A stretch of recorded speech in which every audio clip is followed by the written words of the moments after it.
Harka fuunee akkam jirtu daawwattoota keenya. Har'a nama tokko gaafachuudhaaf jenna. Magaalaa Finfinneetirraa hin fagaanne bulchiinsa magaalaa Shaggar kutaa magaalaa Furiitti argamuudhaan mana Aadde Dirribee Battaleetti argamna.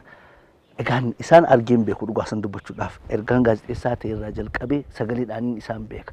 Mee isinoo kan beektan hangam kan ta'u hin beeku garuu immoo tarii akka carraatti namoonni beektanis jiraachuu dandeessu. Ani yeroo jalqabaatiin arra arguudhaaf deema. Nuti isinilleen na faana agartu. Turtii gaarii.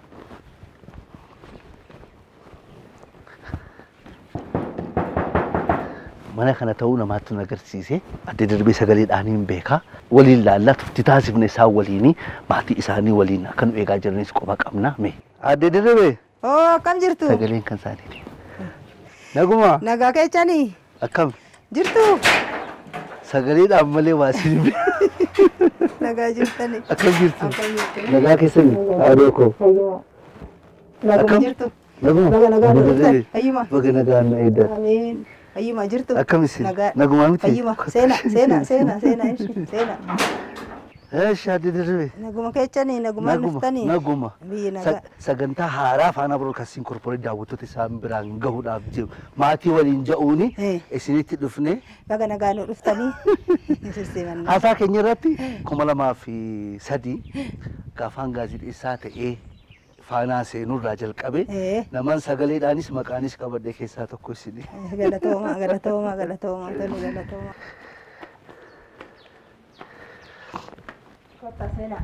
Kotta seena.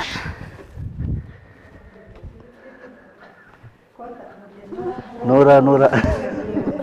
Seena. Kotta kana. Astaa. Taataash. Hayyeegaa daawwattoota keenya.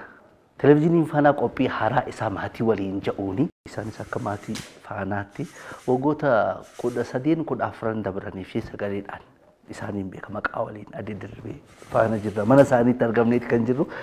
Baay'een gammadee dhugaa sana dubbachuudhaaf yeroo jalqabaatiif mee haa wal barsiifnu na wal barsiiftu. Tilmaame obboleettiin jee garuu intalaa obboleettii miti.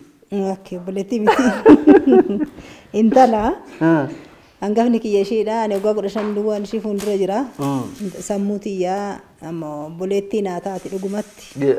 Obboleettuma naa taati. Ani obboleettii tiyyaa hangafaa gaditti ishuma obboleettiin tiyya immoo isheen micoo tiyyaa hangafa. Maqaadhaan haa eerru. Loomii jedhamti. Loomii Abeebee jedhamti. Intala tiyyaa hangafaa haadha ijoollee 10 ishiini. Akkasii hangafa tiyya ishiin. Hin fakkaattuus. Booda wal barraani isiinoo eenyu isaanoo. Isheen ollaa kiyya jechuun ollaa fi dugdaanii lafaa kaan jedha Oromooni. Ollaa tiyya kan shokokii na dhageechuu, kan eegduu, kan yaammadhu naa owwaattu, kan ergadhu naa kaattu isheen ollaa tiyya. Kadijjaa jedhamti. Bashaadduu Abeebee jedhamti. Intala tiyya 8ffaadha. Isheenis intala tiyya 8ffaadha. Mucayyoo tiyya Bashaadduu Abeebee jedhamti. Micoon tiyya ishiidha. Isaan immoo ollaa kiyyas ta'anii obboleettii kiyya hangafas naa ta'uu waan gaarii yaraa wajjin dabarsine micooma tiyya tana dura isaanan dura argee agarraanis wanna hundumaa hunda isarrarree cidharree hoo ta'e waanuma hundaafuu ollaa kiyya ija kiyya mirga kiyya kanan qabu immoo isaan immoo ollaan jireenya kiyya waa hedduu wajjin dabarse immoo isaan immoo ollaa tiyya.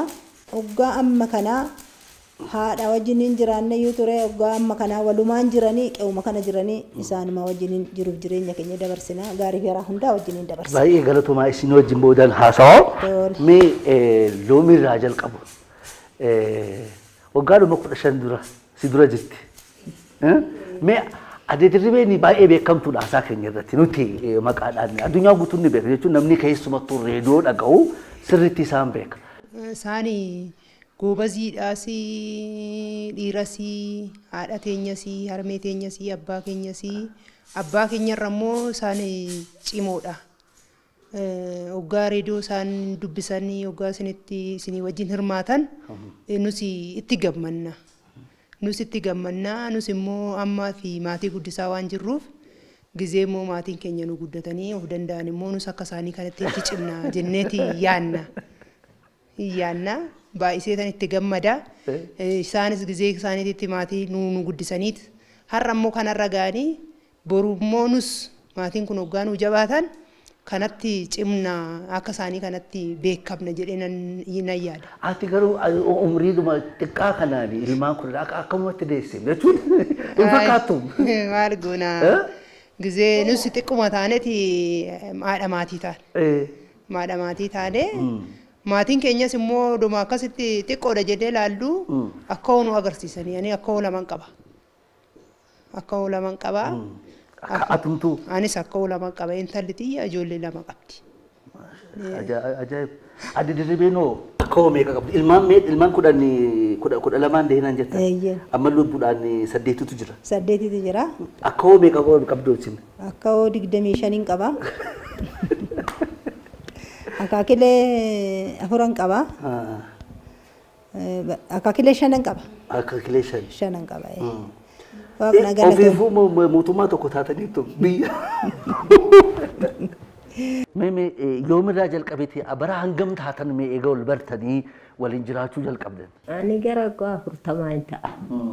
Ishiin immoo boodarraa ergumaan ani asitti dhaladhee dhufte malee gara waggaa 40 ta'a ani ergan dhaladhee ergan ture haadhati haati erga duute baay'ee hanqaba qabdee nu daggaftee xoortee ana caalaa taatee fi haadhatiyyaa. Biyya irratti mul'attee akkanatti mul'achuun ishii baay'ee dasna jedhee baay'ee tokkoon galatoofadha. Ammas immoo cimtuudha. Biyya irratti an biyyi jaalatu an ollaan jaalatu an hojjattee mul'attee affira irratti mul'attee affirri jaalatu. Ani ammas immoo dasna jedhee tanan kaachaa dhufe. Mee ollummaa nutti himaa mee ollummaa jechuun waliin jiraachuun ni jira. Amma oonan dhabe.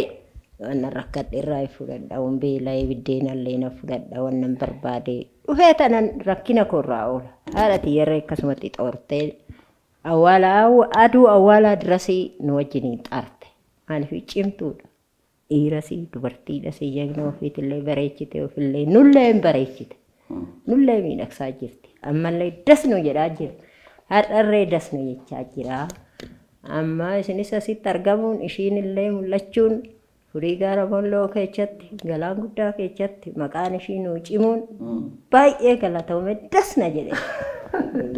Guddaa galatoome alfaadhaadha. Mee bashaaddu sibiraan dhufa. Barnoota kan koos barachaan jira. Walleedha hojiin kan koo. Bilisummaadhaan hojjechaa jira amma. Walluma cinaa nama miidiyaa waan taateef sheedhumatu dirqamumaan nu barsiiste duratti. Aga sa'aatii 6tti reediyoon hin cufamu galgala sa'uma tamsaasni dhume cufti sanuma sanarraan ani fedhii muuziqaan qaba ture sanumarraan keessa darbaayyuu muuziqaawwan ollii kana YouTube irraa baay'ee waan hin argamneef riikardi fe'ee gooteetu naaf bushiti ture galgala dhagee ani erga rafee booda ishee riikardi gooteetu muuziqaa kana miti kan barbaaddu suni naan jettee sirba buzunesh fe'ii maal kana Ricardi naagotetu Yoosef irree ta'uu baate Ricardi si godheera maal jettetu ani sanarraa qabadha ture. Ajaa'iba immoo. Eeshi kana hundaa si deeggarti. Baay'ee na deeggarti. Ishee ibsuu hin danda'u akka haadhummaattis maatii ishee keessattis alaayis nama kabaja guddaa qabdudha. Haadha koo waan taateef miti. Nuunis immoo hamilee nuu taate dubartiin maal liyyuu gochuu hin dandeessi. Jetteetu nu jajjabeessiti namaaf irree fakkeenya taati. Mee akkamiin isin guddisa keessatti nime. Booda immoo isin naaf kaafti loomiin naaf kaafti garuu akka daa'imaatti akka ijoolleetti. Ishee waan jirtuuf rakkinan argine jechuun waan hundanuuf haguudeetti kan nu jiraachiste akka haadhaas abbaas iddoo waamamtetti deemte achi immoo deebiteetu mana ishii keessas qophoofteeti alattis hin argamti manattis hin argamti. Waa hundaan jechuun wanti tokkotu nutti hin irratiin nu barsiiste hunduma keenya immoo kan gara bultii isaanii jiru nutis immoo barumsa keenyaan akka cimnu ammas immoo namni barachaa jirus anis dhuunfaadhaan of danda'aati jiraadhaa jireenya laalaa barumsa keessan immoo dhiisinaan hin jetti nu jajjabeessiti ofii barachuu baattus immoo dhaloota baay'ee barsiisteetti ijoollee ishii qofa osoo hin taane ijoollee ishiis kunoo amma kan maatii as keessatti argitu ijoolleeti waan ta'eef jabduudha walumaa galatti waan hundaan akka safuu eegnee waan hunda eegnee guddannu nu gorsiti sa'aatii guyyaa maatii qabna galgala waan balleessinee maal sana nu sirreessiti nu gorsiti akkasin ta'inaa ijoollee akkasii ala yoo baatan manni keessan akka feetanii gaafa ala baatan garuu akkasii maal jetteetu haala gaarii nutti argisiisti nutis immoo akka isheerraa dhalannee guddanneen waan isheerraa fudhachuu qabnu sana fudhanneera jedhee yaada. Maqaa kee manuuf kaafteeti yoomirraa jalqabdee as jiraachuu akka jalqabdee ollummaan ati dirribee wajjin maatiin as jiru jireenya asitti maal fakkaata furii kanatti. Wal barree waggaa 8 isaaniin nillee beetasabarraan dhufee beetasabarraa argin dhufee isaanuma bira dhufee homaallee wallaa'ee abbaa haadhallee qabu abbaa kootiin haadhaan argadhe jedheen isallee dawwalee jajjabeessaa. Eessarraa dhufte? Jimmarraan dhufee. Jimmarraan dhufee bakka argin dhufee wallaa'ee beetasaba kootiin illee dawwalanii wal baranii obboleessa kollee amma adda waraanaa jira isaallee dawwalanii turanii wallaa'ee nama akkamii nama cimtuudha isaan. Kan isaanii amma needee cimsituu dubbachuullee hin danda'u waa isaanii. Isaan baay'ee nama cimtuu bakka warra kadhallee isaanitti fiigaa maalillee haa ta'u wallaa'e. Galatoomi. Loomi sibiilaan dhufaa mee adda dirribeen ilmaan 12 dahanii jiran afran kan waaqaa ta'anillee ati ilmaan 10 qabda.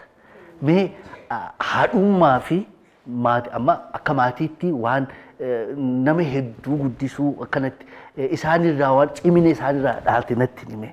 Gizee kiyya sanitti barummanni barumsarreen dhiyeenyan jiru nan barsiisne waan ta'eef amma yeddoo san gizee sanii waan isin barsiisinii fi amma jajjabaadhutu maatii kee barsiisii akka barattuutiitti ta'iitu waa hunda sammuu keetiin wanna hunda yaadi akka kiyya kanatti anis immoo isaanirraa wanna kana hundaayyuu fudhadhee tanan gorsa isaanii kana fudhadhee tanan jecha isaanii kana fudhadheen maatii koo jajjabeessan jira. Umrii 15 heerumtees? Ani umriin kiyya waggaan heerumu waggaa 14. Waggaa 14tti? Waggaa 14dha. Waggaa 15 isii caalta? Isaan waggaa 15 na caalu. Jechuun akkuma isii taatis 14tti heerumte jechuudha. Maaliif isii dahuun keetis sii waggaa 15ti? Anis immoo waggaa 16tti immoo anis immoo yuudee ijoollee kiyya san immoo barsiise anis micoo kiyya san barsiisan jira. Akkuma isaanii sanitti jechuudha. Malee haati koo kuni wanna hundaan cimaniit wanna hundaan nu gorsaniit wanna hundaan nu gargaaraniit har'aan nu gaani. Haa galatoomanii amma immoo ani hoggaanan reediyoo irraa isaan dhaggeeffadhu hoggaanan isaan isinii bilbilanii hoggaanan isaan dhaggeeffadhu sirritti natti dhaga'ama. Wanni hunduu naaf gala. Akka maayyimii saniin ta'u sammuun koo naaf gala bakka wanni hunduu. Ittan gammadaa. Isinis immoo dhuftanii kana nu gaafachuu keenyaniif isaan irree gaafachuudhaaf galatoomne. Guddaa galatoomne. Alibaa Yaaqub Itoophiyaa keessatti maqaan isaa hin ka'a. Isaan nama baratanii. Abbee kabbeettis maqaan isaa hin ka'a. Adde Dirribee Battalee kan namuutuu beeku hin baranne. Maali citiinsaa jechuun nutti himame gaafiif deebiirree jirtu marii kan mul'attu isin arginaa bakka nama yoo qarummaa waa barnoota qofa bira hin jiru jettu nulleen ragaadha isin nuuf ragaadha mee nutti himame. Barachuu bichaaf miti qaroominni sammuu kennaas nan qaba. Umuriin kiyyas immoo jireenyi kiyyas umuriin kiyyas immoo waa hedduu na barsiise. Barachuu soggaan baadhee ani jiruuf jireenya kiyyatti nan bashannana. Maatii kiyyas nan barsiisa. Oomtuu wanni na hafu tokkorreen oomtuu hin jiru. Hin dubbisu barreessee hin dubbisu malee. Micoo sadaffaa takka baadheen xiqqoo masarata timirtii baradhee maqaa kiyyaaf maqaa abbaa kiyyaa nan mallatteessa. Quxurii otobisii duri markaatoodha ittiin dhufnus nan beeka isheesi. Sabaatti ishee nan qabadhaa kanaaf booda quxurii caammatis nan beeka waan nan bitadhuuni.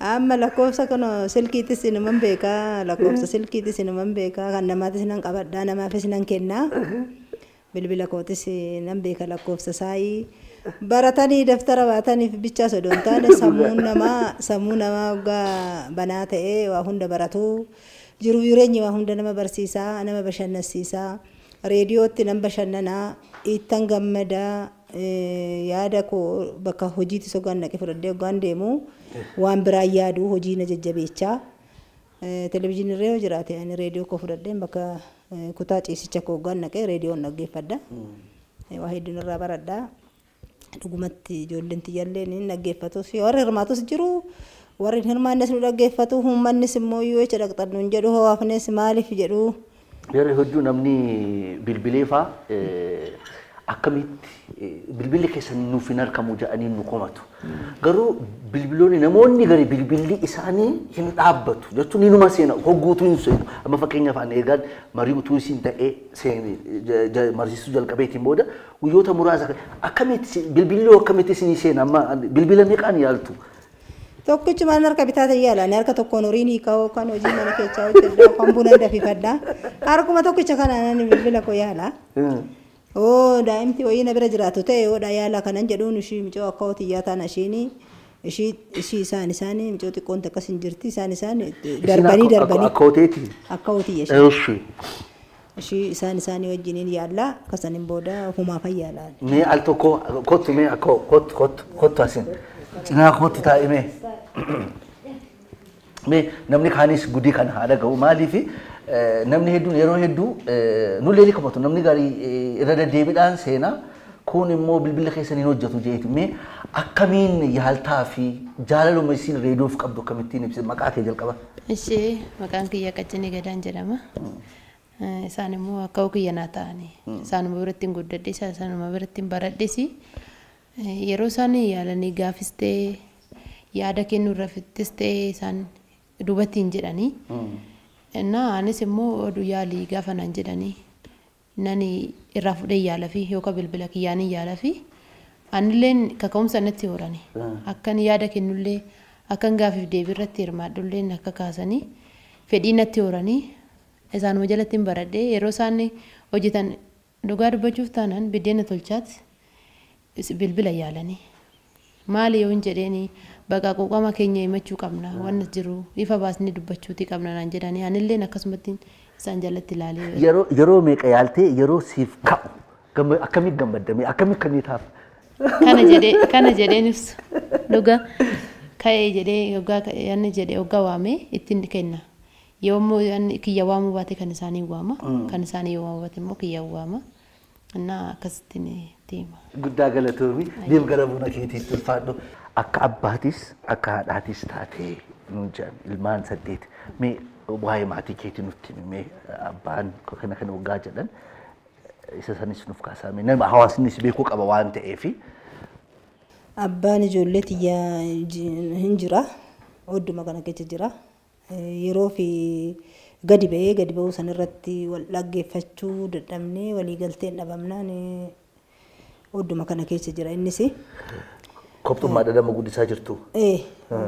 Adda baatanii. Adda baanee waggaa 12 maatii isaan mana jiranis immoo akka dhufanii asiin hin dhabneef. Mana jiranis immoo baratus akka baratuuf anillee odoon biraayis deemee numan deema. Garuu maatiin na bira jiru kun yookaan yaa abbaa koo jedha barbaada ta'a abbaan barbaada jedheetti na cinqa boodarra. Akkuma ollaa akkuma obboleewwanii taaneet akkam bultee waliin jennee waliin jiraannaa isasi innillee maatii alaa qaba waan gargar baataniisi garuu akkuma maatiitti waliin jirtu ilmaan jidduu jira waan ta'eef ilmaan jidduu jira. Adii dirreen hojiin isaanii maaliin maatii isaanii hoogganu yookaan bulchu. Maatii kiyya kanan bulchuun durattis loonumaa fi qonnaanii hoddoodhanii durattirree mana daldalaatis nan qabaa waan hin hojjennes illee hin qabu mana daldalaatis nan qabaa. Isumaan lafuma waliin qabnu addaan qooddanne isimummaan addaan qooddanne ani isaan kanuma koo qooda koo saniin kiyyaa isin gaa jechuudhaniin bulfadha maatii koo. Hawaasa isiin keessa jiraattu keessatti baay'ee beekamtuudha akka abdaariitii akka adbaarii wahiitii nuun jedhan namoota isii jaalataa namoota isii kabajaa nuun jedhan waltajjiilee garaagaraa irratti isiin hin haftu nuun jedhan mee nutti mimee hawaasummaa kee nutti. Ani waltajjii irratti irree yoon ba'uu baadhee malkaa irratti waggaa tulluu baanuu waggaa boonni dheerate tulluu baanee waaqa kadhannee irraa arganna waaqa rooba oduu yaalaa dabarfatee arfaasa irratti jechuudha. Galata galfachuu masqalaatis immoo adda dureedhaan deemnee galata galfannaa masqala irratti bakka aadaa keenyatti immoo bakka safuu bakka aadaa bakka haadholee warri siinqee itti yaamamanitti yaamamnaa eebbisnaa akkasitti biyyaa wajjin hin buluun kan rakkates kan dhibames yoo jiraate yoo nuun gaanii gargaarraan waliin jiraannaa. Hawaasa immoo jaalala biyyaa immoo warruman arge ollaa kiyya kabaja hunda isaaniitiifuu waanan ija tokko ilaalee akka obboleewwaniitti kabajan isaanii kennu kabajan isaanii qabuuf jaalala amma kanaa dhiyeechanii biyyi kun immoo yaa ulfaatu dhugumaayyuu kabaja guddaa naa kennanii ulfina guddaa naa kennanii anirree ulfina guddaan an amma nan jedhamnen isaanii qaba obboleewwan koo kan ta'an haadholii koo kan ta'an ilmaanan ergadhu kan ta'an kan boruurree na gaggeessan kan ta'an kan na simatanirree kan ta'an guddaan isaan galateeffadhaa kabajan isaanii qabu anirree amma na deebisuu danda'a. Intala abaluutii waggaa jettu namni maal siin ja'a? Anaaf akka ciminaatti kan hin haasa'u jechuun fakkeessoo osoo hin taane waan taatee isheen argamteen dubbadha waan ta'eef anaan na gammachiisa. Bakkas nu buusteetti moor kana caalaa immoo nuti itti deema waan ta'eef dhaloota isheetti waan isheerraa eegamu dabarsiteetti. Nama akkamitti jechuun ni dandeenya? Waa hunda haadha qofa miti. Waa hunda kanan siin jedheef kanaafi gaafa nu guddistu isheen umrii ishee daa'imummaatti heerumte jechi isheen ni cimaan akkanani ta'e hin ta'ina. Umrii daa'imummaatti heerume barachuu osoo dandeessuuti haala yerootis ta'ee heerumte erga heerumte immoo waan darbe sanatti gaabboo osoo hin taane kan dhufu bareechuudha. Kanaaf ani haala kanaan daa'imummaatti heerumeera isin immoo barattanii quuqama keessan dubbattanii mirgaaf dirqama keessan gargar baaftaniitu bultiin hin hafuu bultiitti deemtu nun jetti. Dhiibbaan hawaasaa jira dhugaa san dubbachuudhaaf abbaa warraa dabalatee maatiin keessatti guddannee dabalatee hawaasni nu marsee jiru akka itti nu ilaalu hanga nu hubatutti akka itti nu ilaalu jira. Mee dhiibbaa si dhagee akkamiin jira? Maal si mudatee jira? Akkamiin keessa tarte? Niftu osir bilbillee gosa diduun niftu jedhu dadhaban maleeyyuu tabbabaan malee humtuun argamu. Ani immoo amma qayyaama yeroon sun amma dhumutti na yaala yeroo wasaname sun amma dhumutti na yaala hin jedhu ijoolleenis hin jedhu maatumti kiyyas immoo kanan hoggaanan yaalu hin jaalannes hin jiru. Mirga isaaniiti ani immoo mirga kootiif dirqama koo ba'uun qaba. Wanta achirratti nu ilaallatu san amma marii keenya maatii keessa jira marii dubartootaaf ijoollee maatii guddisa maatiiti. Kun dirqama keenya barachuu maatiin tokko barachuu hojjechuu nyaachuu uffachuu dirqama qaba mirga isaa eeggachuu qaba nurree mirga isaanii eeguu qabna. Kuni nu ilaallata seenaa jedhanii bitaa mirgaa naa bilbilu erga amma reediyoo faana akkanatti babal'ateen dura naa bilbilu mana keechaa immoo dhugumatti abbaan isaaniitillee akkanatti cinqee maal reediyoo yeroo kanaan reediyoon sa'aa 6 yaaltan sa'aa 5 6 ta'uu fi miti sa'aatii hirribati mana majjeequ xoggaa jedhanii kuutaa gallakkifnee baana. Kuutaa gallakkifnee baana fi ishii hoggaanan reediyoo marisisu ofii kiyyaafanan 96 lakkoofsi amaaraa tokko hin jira oromoo kecha makaniiti shaakalchiisu. Ala teenye xaddeecha kecha teenye bakka duutti waan iyyinati teenye ani bilbila yaalee fi ishiidhaaf kennee ishiin sagadeedhaan achitti shaakaltee masaggabanu achitti gaalmooftee gara raawwattutti immoo namni sunillee hin boqotee namsee saamaaru achumaan ishiin muuziqaadhaaf fedhii qabaatte achumaan manni barnootaa tokko hin jiru mooyyuu mana barnoota sanitti achuma shaakaluu qabdee nama wajjiniin namas bartee dhaqee achittis immoo akkam micoontuun cimtuudha akkamiin gargaartu ani cinaan jiraa miti bakka fedhii isaanii ga'uudha mirga isaanii waan barbaadan hojjechuudha ani cinaan jira. Ati dirribee guddaa galatoomaa ulfaadhaa umurii dheertuu fayyaa mi'ootu walii waaqayyo isin haalaatu hunda keessanii wajjin daawwattoota keenya sagantaan keenya maatii waliin Ati dirribee battalee biratti bulchiinsa magaalaa Shaggar kutaa magaalaa Furiitti dhufnee mana isaanii akka maatii isaanii waliin taanee sagantaan isin biraan geenye kana fakkaata. Isinis nu bira kottaa yoo jettan nuuf bilbilaa bakka jirtanitti dhufnee isin daawwanna maatii keenya waliin ni turra waan ta'eef. Zamani kun misgaanaa yoo ture garuu nagaa dhaammachuu kiyyaan duratti Faanaa Broadcasting Corporate kennaa kana waa'ee dhuma mana kanaatiif jechuun waan guddaa ta'e utuu hin ta'in wantootuma maqaa Faanaa qaban biraandii Faanaa ta'an isiniif ergeeti jira isa kana kabajannarraa fuutu. Hayyee ulfaadhaa galatooma.